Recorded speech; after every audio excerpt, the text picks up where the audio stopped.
পবিত্র কইরা আমাকে ওই যে সাদা কাফনের কাপড় পরাইয়া আমাকে কবরের মধ্যে রেখে গেছে। এরে নাফরমান, ওরে নাপাক, তুই আজকে কবরের মধ্যে আইসা আমাকে তুই নাপাক করে দিলে, মাদারে মাহশরে আল্লাহর সামনে আমি এই নাপাক শরীর নিয়ে কেমনে মালিকের দরবারে আমি উঠব রে নাফরমান?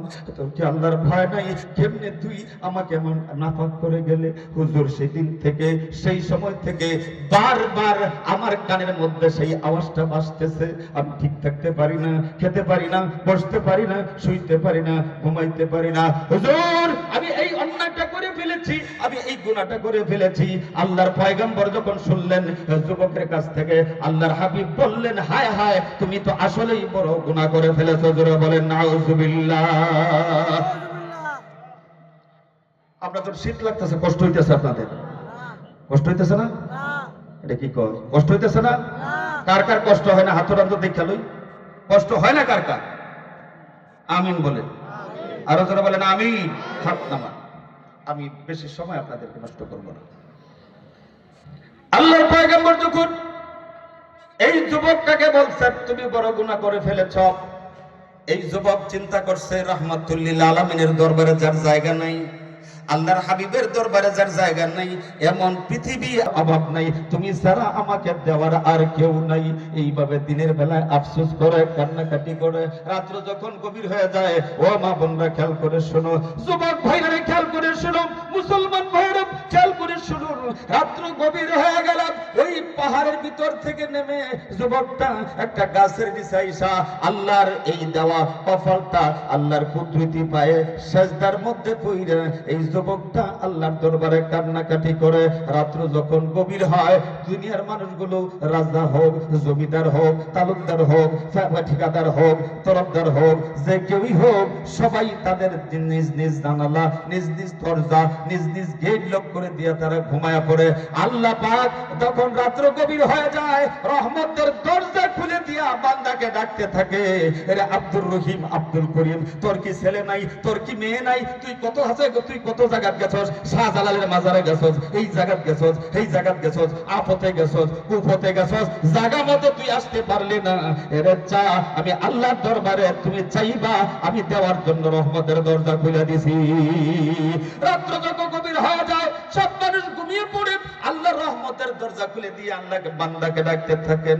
এমত অবস্থায় এই যুবকটা আল্লাহর কুদরতি পায়ে সাজদায় পড়ে পড়ে আল্লাহর দরবারে কান্নাকাটি করে, গুনার বোঝা নিয়া, আল্লাহ তোমার দরবারে হাজির হইছি, মাবুদ তুমি যদি মাফ না করো কার কাছে যাইব? সকলের দরবারে তো ফিরে আসলাম, তোমার দরবার থেকে যদি ফিরাইয়া দাও আর কোন দরবার নাই, তা ওই দরবারে গিয়ে হাত তুলবো। একদিন কাঁদে, 2 দিন কাঁদে, 3 দিন কাঁদে, কাঁদতে কাঁদতে কাঁদতে কাঁদতে 40 দিন, এক চিল্লা যেদিন হয়ে গেছে, আল্লাহু আকবার বলেন। 40 দিন যখন এই যুবকটা আল্লাহর দরবারে কান্নাকাটি করেছেন, তওবা ইস্তিগফার করেছেন, আমার আল্লাহ বলেন, ওয়াল্লাযীনা ইযা ফাআলু ফাহিশাতান আও যালামু আনফুসাহুম যাকারুল্লাহ ফাস্তাগফিরু লিযুনুবিহিম ওয়া মান ইয়াগফিরুদ যুনুবা ইল্লাল্লাহ।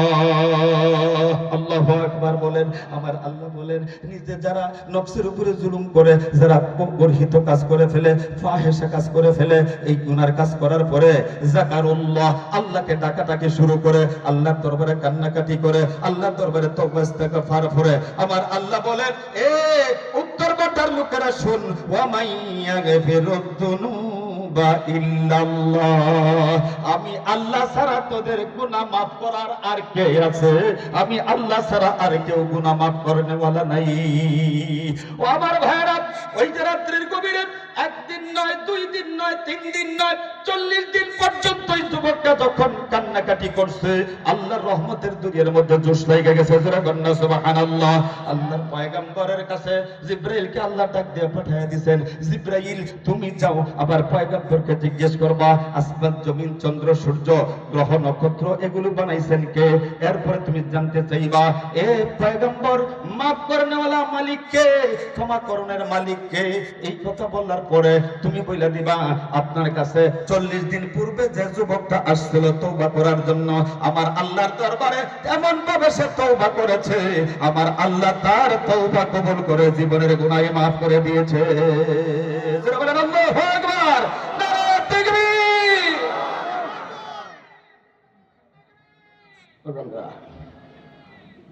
এইবার জিবরিল এসে কয়, হুজুর আল্লাহ পাঠাইছে আপনার কাছে, এটা নিন গা হুজুর, এই বাচ্চাটা না, আল্লাহ পাঠাইছে আপনার কাছে।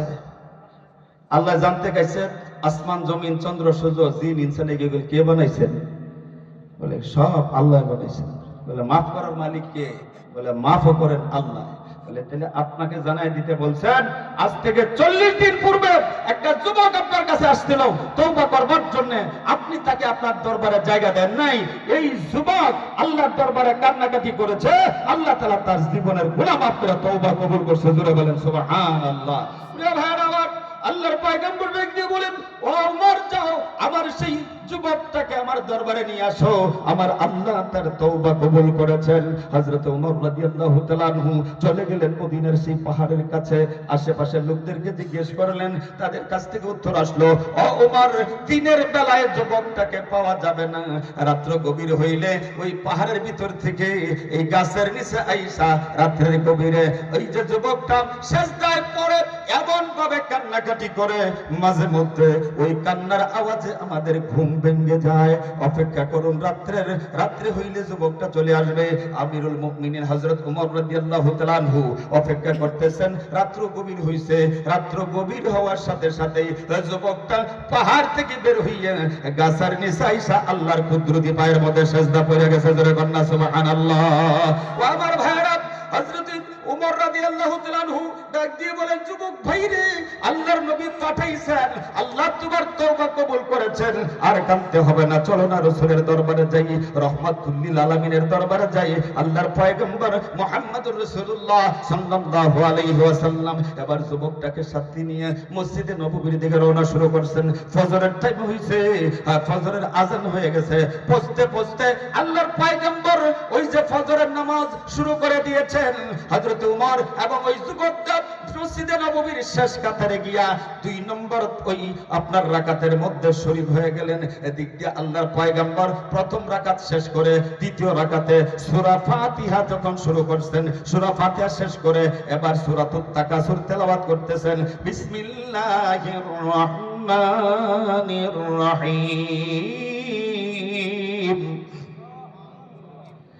আলহাকুমুত তাকাসুরু হাত্তা زرتمul maqabir كلا سوف تعلمون ثم كلا سوف تعلمون الله أكبر। হযরত আল্লাহর পয়গম্বর মুহাম্মদুর রাসূলুল্লাহ সাল্লাল্লাহু আলাইহি ওয়াসাল্লাম যখন আলহাকুমুত তাকাসুর হাত্তা যুরতুমুল মাকাবির এই আয়াতটুকু তেলাওয়াত করলেন, পিছন থেকে নামাজের মধ্যেই যুবকটা একটা চিৎকার মাইরা পড়ে গিয়া তার জীবনটা চলে গেছে আল্লাহর জন্য। জোরে বলেন আল্লাহু আকবার। আল্লাহর পয়গম্বর সালাম ফিরানোর পরে সালমান ফারসিকে ডাক দিয়েছেন, সালমান ফারসি তাড়াতাড়ি যাও, এই যুবকের খবর নাও। কি হলো? যুবকের আওয়াজ শোনা গেল। হযরত সালমান ফারসি ঈশা মুখে পানি দিছে, চোখে পানি দিছে, পাল ধরছে, ডাক দিয়ে বলেন, নবী গো, যা দেখা গেল এই যুবকটা দুনিয়ার মধ্যে নাই, মালিকের দরবারে চলে গিয়েছে। আল্লাহর পয়গম্বর সাহাবাদেরকে ডাক দিয়ে বললেন, সাহাবারা দেরি করবা না, যুবকটাকে গোসল দাও, তাকে কাফনের কাপড় পরাও, আমি তার জানাজার নামাজ পড়াবো। সাহাবায়ে কেরাম কাল বিলম্ব না করে যুবকটাকে 4 মুহূর্তের মধ্যেই ওই যে পানি দিয়া পাক পবিত্র করে সাদা কাফনের কাপড়টা পরালেন। আল্লাহর পয়গম্বর জানাজার সামনে নিলেন, জানাজায় গেলেন। সাহাবায়ে কেরাম দেখতেছেন 2টা বৃদ্ধাঙ্গুলির উপর ভর দিয়া আল্লাহর রাসূল হাঁটতেছেন। জানাজা শেষ করে তাকে গুরুস্থানের মধ্যে গেলেন, তাও দেখতেছেন বৃদ্ধাঙ্গুলির উপরে ভর দিয়া রাসূল হাঁটেন। দাফন করবার পরে আবার মসজিদে নববীতে ফিরে আসলেন। আল্লাহর হাবিব তখনও বৃদ্ধাঙ্গুলির উপরে ভর দিয়ে হাঁটতেছেন।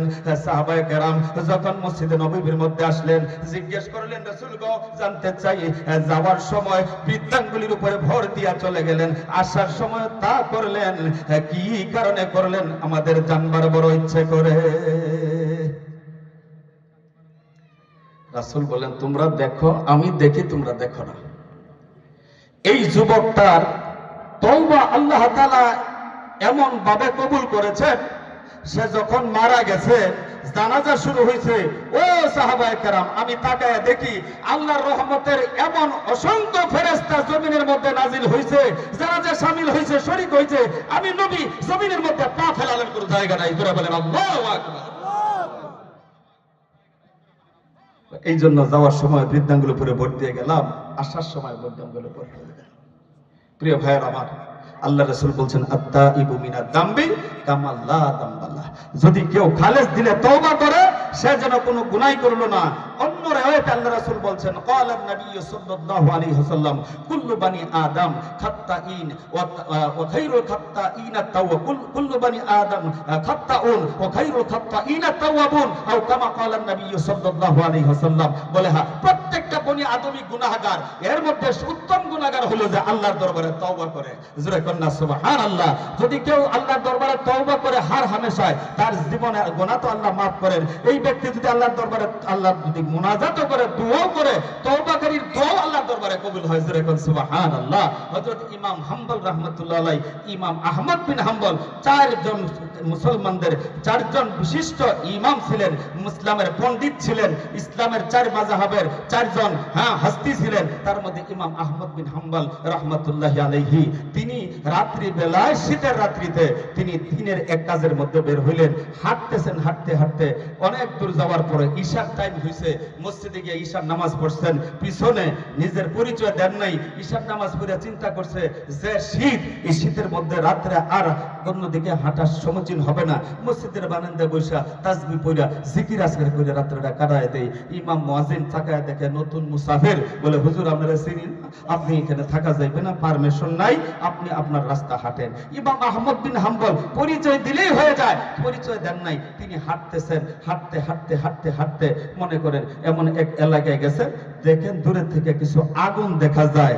ওই কাছে গিয়ে দেখে একটা যুবক মুখের মধ্যে দাঁড়িয়ে আছে, মনে হয় আল্লাহওয়ালা যুবক। সে রাত্রি বেলায় ওই বাজারের এক কোনারে রুটির দোকানে সে রুটি বানাইতেছে আর বিক্রি করতেছে।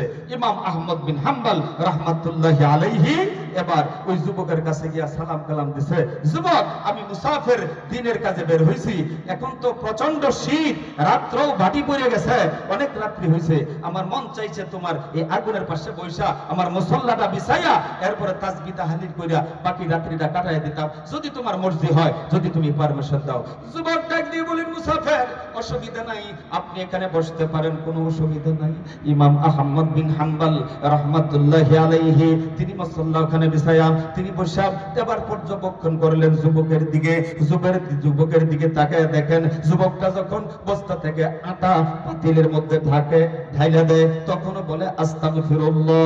এরপরে যখন পানি দিয়া এটাকে মেটকানি দেয়, এইভাবে মুন্ডন তৈরি করে, তখনও বলে আস্তাগফিরুল্লাহ। আবার যখন বেলুন দিয়া এটাকে রুটি বানায়, তখনও বলে আস্তাগফিরুল্লাহ। আবার যখন পাতিলের উপরে গরম করে সেক দেওয়ার জন্য, তখনও বলে আস্তাগফিরুল্লাহ। আবার এটা পাতিল থেকে যখন কড়াই থেকে উপরে উঠায়, তখনও বলে আস্তাগফিরুল্লাহ। যখন কাস্টমার আসে, কাস্টমারের হাতে যখন বিক্রি করে হাত পাতের মধ্যে বুঝায় দেয়, তখনও বলে আস্তাগফিরুল্লাহ। যা কিছু কাম করে শুধু বলে আস্তাগফিরুল্লাহ। ইমাম আহমদ বিন হাম্বল রাহমাতুল্লাহি আলাইহি এবার তাকায় দেখেন যুবকটা হার কাজের মধ্যে আস্তাগফিরুল্লাহ পড়ে। দেখি বলে, যুবক জানতে চাই তুমি যে এই আস্তাগফিরুল্লাহর আমল করতেছো, হার কাজের মধ্যে আস্তাগফিরুল্লাহ বলতেছো, এর মর্তবা কি পাইছো তোমার জীবনে, বলা যাইবে নাকি? তোমার কাছে জানতে চাই। যুবকটা ডাক দিয়ে বলে, মুসাফির আপনার পরিচয় আমি জানি না, আমার জীবনে শুনছি এই জমানার মধ্যে একজন বিশিষ্ট আলেমে দ্বীন, একজন আল্লাহওয়ালা, একজন ইসলামী স্কলার, নাম তার আহমদ বিন হাম্বল, বহুত বড় আল্লাহওয়ালা ব্যক্তি। তার কাছে এলাকার মানুষ সবাই যায়, মুসাফা করে, কোনো সমস্যা হইলে তার কাছে পরামর্শ করে, তার কাছ থেকে দোয়া নেয়। হুজুর মুসাফির, আমি তো এই দোকানের কর্মচারী, আমি দোকানের মালিক না, দোকানের আমি চাকরি করি।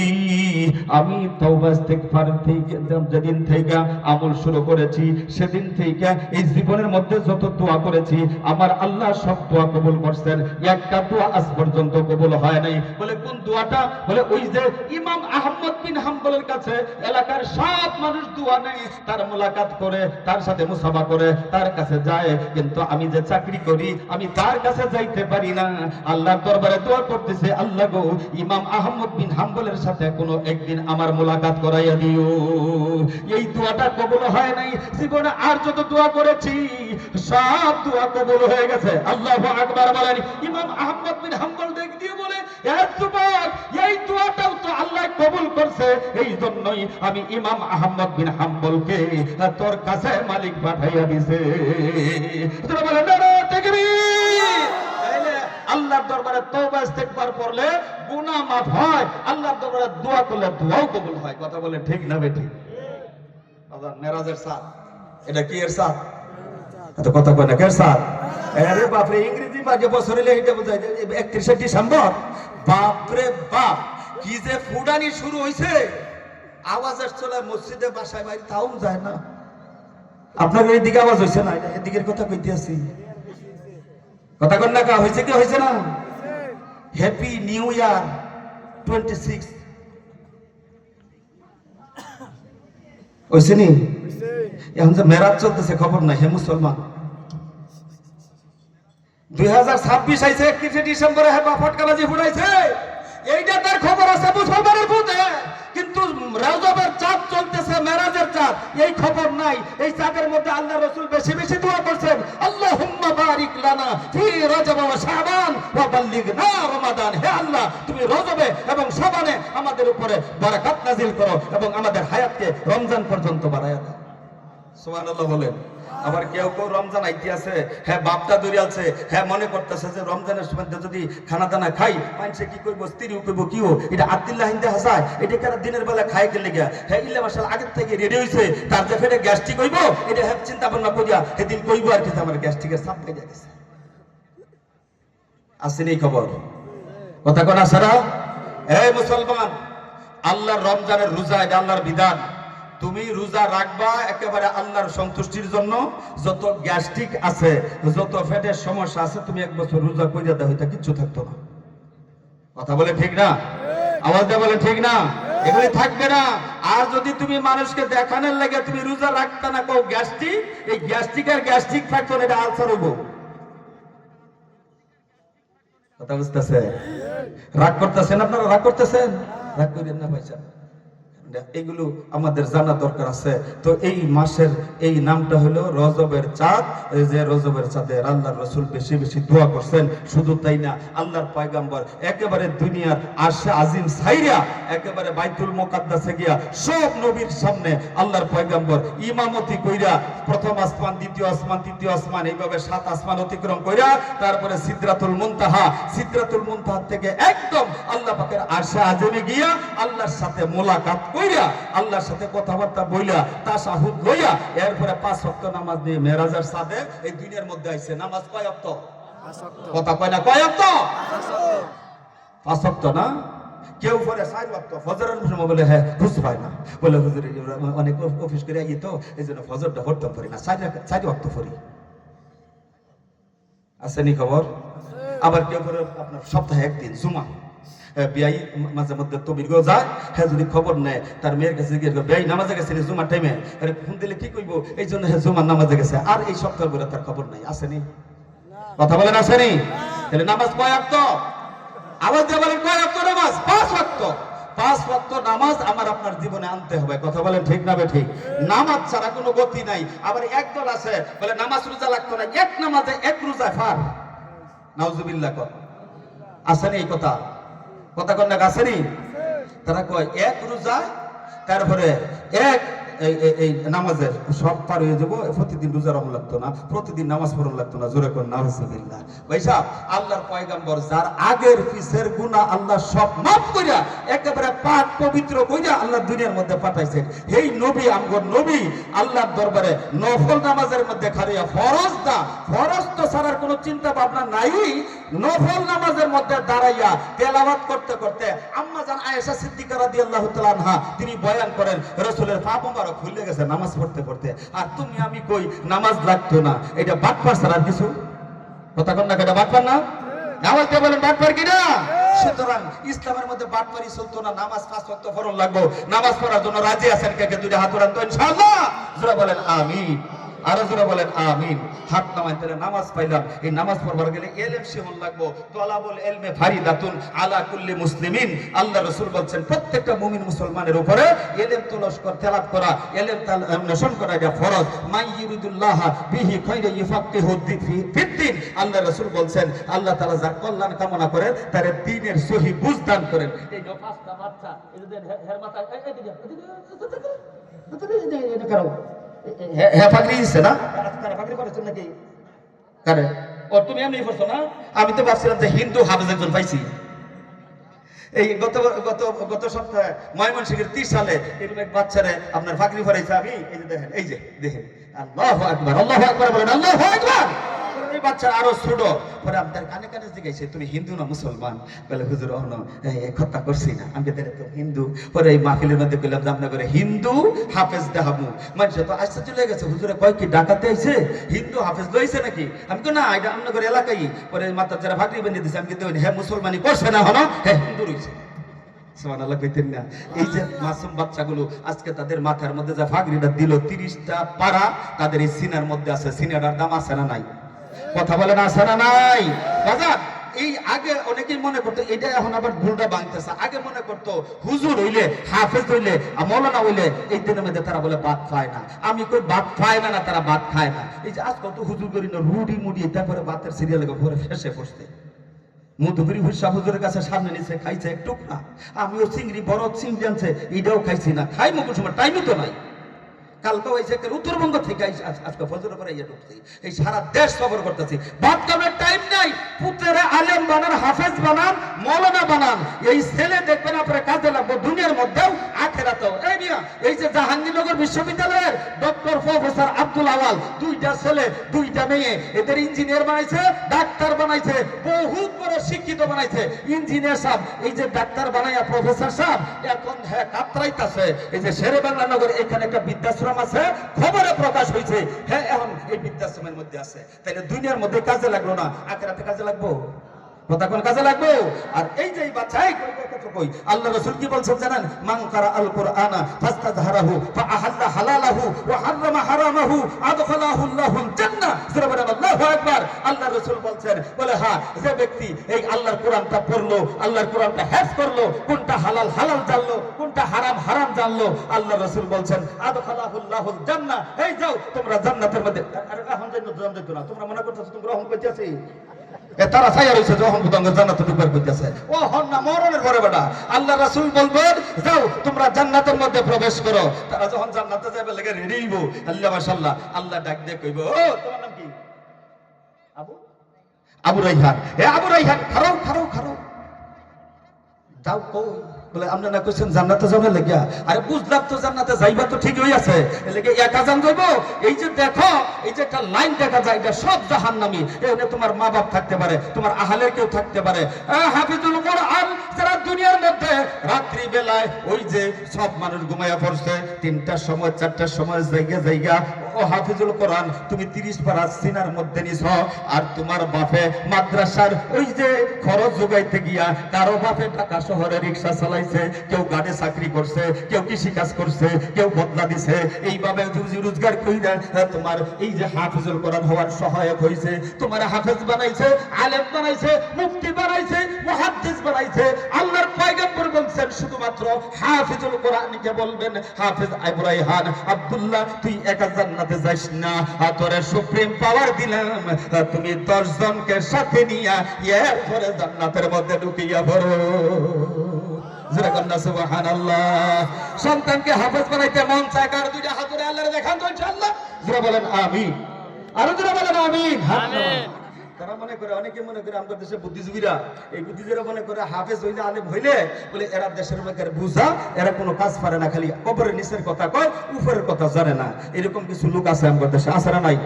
কথা বলেন আছে? এই এমরা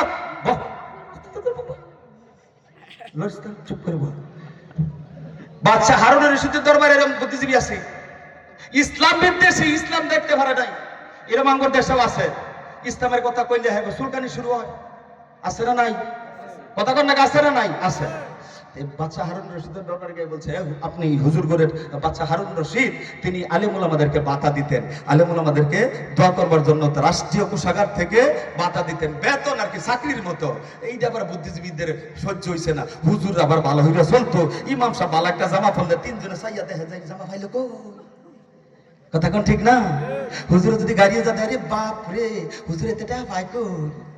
কথা কোন ঠিক না? বে ঠিক আছে। কিছু খাটের কিছু মুসল্লি আছে এই দেশের মধ্যে, হুজুরের বালা দেখবার হয় না, দেখানো হয়ে যায় না, এই না তাল গাছ দিবার চায়। কথা কোন ঠিক না? বে ঠিক। আবার এমন মুসল্লিও আছে আল্লাহর এই জমিনের মধ্যে বলে হুজুরের পাশে গিয়া দাঁড়া, বলে জীবন চলে গেল হুজুরের সাথে আছে, জোরে কন্যা সুবহানাল্লাহ। রাগ করেন না যে এইরকম কিছু লোক বাদশা হারুন রশিদের দরবারে আইয়া কয়, বলে এই হুজুর করে কেল্লি আপনি টাকা দিয়ে করে লালন পালন করেন, এই তার আকল বরাদ্দ মানে বুদ্ধি শুদ্ধি কিচ্ছু নাই, এরা দেশের বুঝা, এরা শুধু মরণের পরের কথা কয়, দুনিয়ার কোনো জ্ঞানই নাই। বলে কেমনে বুঝতা? বলে আজকে প্রমাণ করে দেখামু এদের কোনো জ্ঞান নাই। দুইজন আইসা এবার এক হুজুরের জিগায়, এই আজকে তোমাদের সাথে আমাদের বাহাস হবে, আমি তোমাদেরকে প্রশ্ন করবো, যদি উত্তর দিতে পারো তাইলে তোমার বাতা থাকবো, আর যদি উত্তর না দিতে পারো বাদশাহ তোমাদের এই বাতা বন্ধ করে দিব। একজন বুদ্ধিজীবী কয়, বলো দেখি আমার বাড়ির থেকে বাদশাহ হারুন রশিদের বাড়ির দূরত্ব 30 কিলোমিটার, আমার বয়স কত? এটা কোন সূত্রের মধ্যে বসছে? যারা বিএসসি সাহেব আছেন তারা এখন কইতার পারি না, এটা তো কোনো সূত্রের মধ্যেই নাই। বাজারের লেগে হুজুরে বাজারে লেগে আমার বাড়ি থেকে বাদশা হারুন রশিদের বাড়ির দূরত্ব হলো 30 কিলো, আমার বয়স কত? তো হুজুর রসম জিগাইছে, তুমি এমন ছোট্ট একজন হুজুর বসা 30টা পারা সিনার মধ্যে কি মনে করেন সূরা ফাতিহা শুরু করে সূরা নাস দিয়ে শেষ করে 27 রমজানে। কথা কোন ঠিক না? বে ঠিক। আমরা যদি জিগাই, আপনারা যদি জিগাই যে হুজুর ওই যে আলাম নাসর সূরাটা কইনি, আপনি দরজা করবেন বাড়িতে তাই ওযু হইনা। কথা কোন ঠিক না? আর হেরে সূরা ফাতিহা শুরু, নাচ দিয়া শেষ, 114টি সূরা সুন্দর করে শোনায় দিতেছে নামাজের মধ্যে, জোরে কন্যা সুবহানাল্লাহ। প্রিয় ভাইয়ের আমার, এবার ওই যে ছোট্ট মাসুম বাচ্চার ডাক দেখো, উস্তাদ আমি থাকতে আপনার জবান খুলতে হবে না, এই প্রশ্নের জবাব আমি দিব। উস্তাদ একবার কেমনে? বলে দেখেন না কেমনে। ডাক দেখো, এই বুদ্ধিজীবী প্রশ্নটা আবার করুন। বলে আমার বাড়ির থেকে বাচ্চা হারুন রশিদের বাড়ির দূরত্ব হইল 30 কিলো, আমার বয়স কত? বাড়ি করে দেওয়া হয়। কতক্ষণ চুপ করে থেকে বলে আমাদের বয়স 60 বছর। সুবহানাল্লাহ বলেন। আসলে বুদ্ধিজীবীর বয়স 60 বছর আছে। এইবার বুদ্ধিজীবী চিন্তা করে কয়, এটা কোন সূত্রের মধ্যে ফেলেলো? যা পাচ্ছিলাম তা তো না, মাল আছে। বলে বাজার তুমি যে আমার বয়স 60 বছর এটা বাইর করছো, আসলে বয়সটা আমার 60 বছর। তোরেও চিনি না, তোর বাপেরও চিনি না, তোর সাথে আমার জীবনে কোনোদিন দেখা সাক্ষাৎ হয়েছে না, কিন্তু তুই যে অঙ্ক করিয়া আমার বয়সটা বাইর করলে এটা কোন সূত্র দিয়ে বাইর করছো বাবা, তোমার কাছ থেকে জানতে চাই, নাইলে তো আমার একটা অপূর্ণ থেকে যাবে। বলে সূত্রটা খুব সোজা, আমার বাড়ির পাশে আপনার মতো একটা পাগল আছে, তার একটা সিরা। কয়টা তার সিরা? আমার বাড়ির কাছে যেটা আছে এটা তার একটা সিরা, এটার বয়স হলো 30 বছর। আমি ছায়া দেখলাম আমার তার ডবল সিরা, এই জন্য 30 দুগুণে 60 বছর। এইটা বলা গেছে বলে ধাবন যাইত না। আরেকটা আইছে আইয়া কয়, হ্যাঁ তো গেছে, এবার আমি বাজায় দিব। বলতেছে আমার একটা প্রশ্ন ছিল। বলে কি? এই যে বাদশা হারুনের রশিদের এই প্রাসাদের সামনে যে পুকুরটা, এই পুকুরের মধ্যে কয় গ্লাস পানি, এটা কই বলে দাও। উস্তাদ কয়, হ্যাঁ রে এই তো মুসিবত, পানি তো মাপছে না। আচ্ছা পানি কেউ মাপে? কোন পুকুরের পানি কেউ মাপছে? যত হুজুর অফিস সাহেব, লর্ড সাহেব, জজ সাহেব, তালুকদার, চৌকিদার, জমিদার কেউ পানি মাপছে না। এইবার হুজুরা চুপ করে বলেছে। এই যে আরেকজন এরকম ছোট বলে, হুজুর এইটা প্রশ্নের উত্তরটা আমি দিব, কারণ 30টা ভাড়া তো আমার সিনার মধ্যে আছে, একটা পাওয়ার আছে। বলে বাজান কও। হ্যাঁ বলে, এই বুদ্ধিজীবী আপনার কাছে আপনি কি প্রশ্নটা করছেন আবার জানতে চাই। বলে এই যে রাজপ্রাসাদের সামনে যে পুকুর, এই পুকুরের মধ্যে কয় গ্লাস পানি জানতে চাই। এইবার হ্যাঁ কয়, এই বাচ্চাটাই কয়। বলে আপনি যে পুকুরের পানি যে মাপবেন, এই মাপার যন্ত্রটা গ্লাসটার এটা আপনার পরিমাপটা কি এটা জানা লাগবে। যদি গ্লাসটা পুকুরের সমান হয় তাহলে পুকুরের পানি 1 গ্লাস, ধরে বলেন আল্লাহু আকবার। আর যদি গ্লাস পুকুরের অর্ধেক হয় তাহলে পানি হবে 2 গ্লাস, আর যদি পুকুরের 4 ভাগের 1 ভাগ হয় গ্লাস, তাহলে পুকুরের পানি হবে 4 গ্লাস। ধরে কন্না সুবহানাল্লাহ। এটা বাক্সে আমার আল্লাহ বলেন, কুল হাল ইয়াস্তাবিল্লাযীনা ইয়ালামুনা ওয়াল্লাযীনা লা ইয়ালামুন। যে জানে এবং যে জানে না উভয়েই সমান না। কথা বুঝতেছে? যে কথা বলছিলাম, রজবের সাত 5 ওয়াক্ত নামাজ আমাদের পড়তে হবে। আর আপনার আমার সন্তান যদি থাকে, এই মাদ্রাসাতুল আল কলাম আল ইসলামিয়া এইখানে দেন, কাজে লাগবে। এই সন্তানরা যদি হাফেজ হয়, হাফেজ হওয়ার পরে আপনি ডাক্তার বানাবেন, ইঞ্জিনিয়ার বানাবেন, তারপরে ম্যাজিস্ট্রেট বানাবেন, ব্যারিস্টার বানাবেন, যা কিছু বানান, অসুবিধা নেই ইনশাআল্লাহ। এরপরে দেখবেন হ্যাঁ নামাজ পড়বো, নামাজটা পড়বো, কোরআন শরীফ তেলাওয়াত করবো। আপনি বুদ্ধ হইলেও মাঝে মাঝে খোঁজ খবর নিবে, বৃদ্ধাশ্রমে ফাটাইতো না। আর যদি মনে করেন যে না আমার ডাক্তার খালি বড় ডাক্তার হওয়া দরকার, ইঞ্জিনিয়ার বানানো দরকার, ব্যারিস্টার বানামো, চেয়ারম্যান মেম্বার এমপি বানামো, বানাইবেন, কিন্তু কাজে লাগতো না। কথা বুঝতেছেন? আল্লাহ যেন আমাদের সকলের সন্তানগুলিকে ইলমে দ্বীন শিক্ষা করার তৌফিক দান করেন, বলেন আমিন। আরো জোরে বলেন আমিন, আরো জোরে বলেন আমিন। এই উঠবেন না, মুনাজাত এখন বসেন, মুনাজাত করে দেব ইনশাআল্লাহ।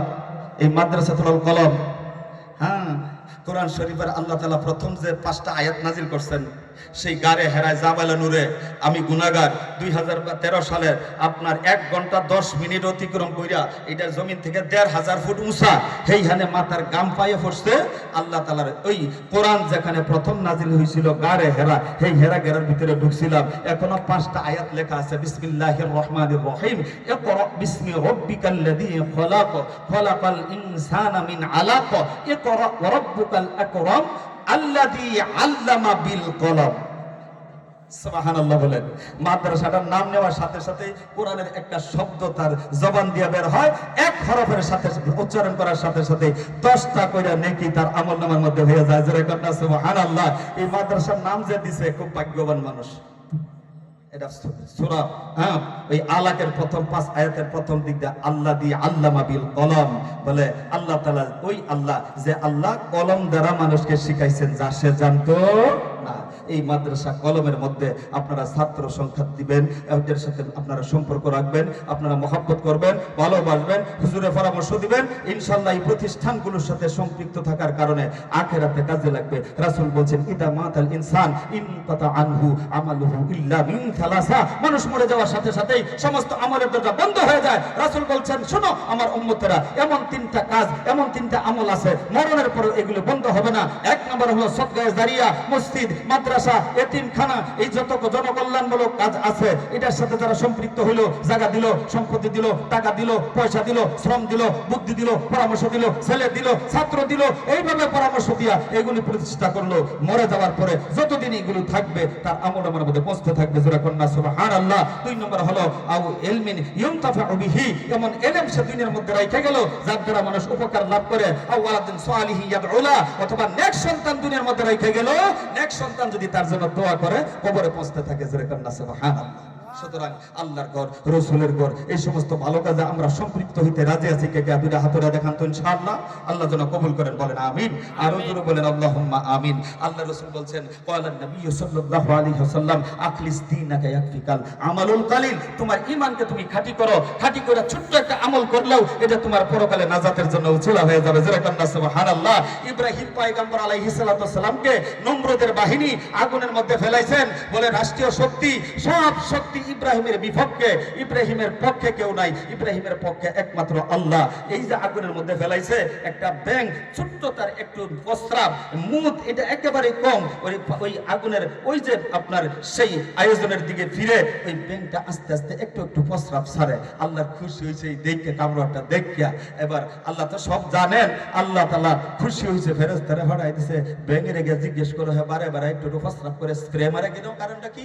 আইসা কয় এই ব্যাঙ ঘটনা কি, তুমি এইদিকে ফিরা কতক্ষণ পরে প্রস্তাব মারতেছো স্প্রের মতো সামান্য একটু ঘটনা রাখি। বলে আপনি কি শুনেন নাই এই ইব্রাহিম খলিলুল্লাহ, আল্লাহর খলিল ইব্রাহিমকে আগুনের মধ্যে নমরুদ বাহিনী ফলাইছে, আগুনের মধ্যে ইব্রাহিমকে ওই যে নমরুদ বাহিনী নিক্ষেপ করে দিছে, এই খবর আপনার কাছে নাই? বলে বুঝলাম তো খবর আছে ঠিক ওই, কিন্তু তোমার কি হয়েছে যে তুমি ওইদিকে ফিরা ওইদিকে একটু একটু প্রস্রাব ছাড়তেছো? বলে হ্যাঁ আমার হয়েছে বলতে আল্লাহ আমি জানি আমি প্রস্রাবের দ্বারা এই নমরুদের আগুন নিবানোর ক্ষমতা আমার নাই, কিন্তু আমার যতটুকুন আছে ততটুকুন নিয়ে আমি ইব্রাহিমের পক্ষে রাজি হয়ে গেছি। আমি বারবার একটু প্রস্রাব ছেড়ে দিয়া আমি চেষ্টা করতেছি ইব্রাহিমের আগুন নিভে যাক। এই ইব্রাহিমের আগুন নিভবে না, কিন্তু আমার মালিক আমার মাওলা দেখুক আমি নমরুদের পক্ষে না, আমি ইব্রাহিমের পক্ষে।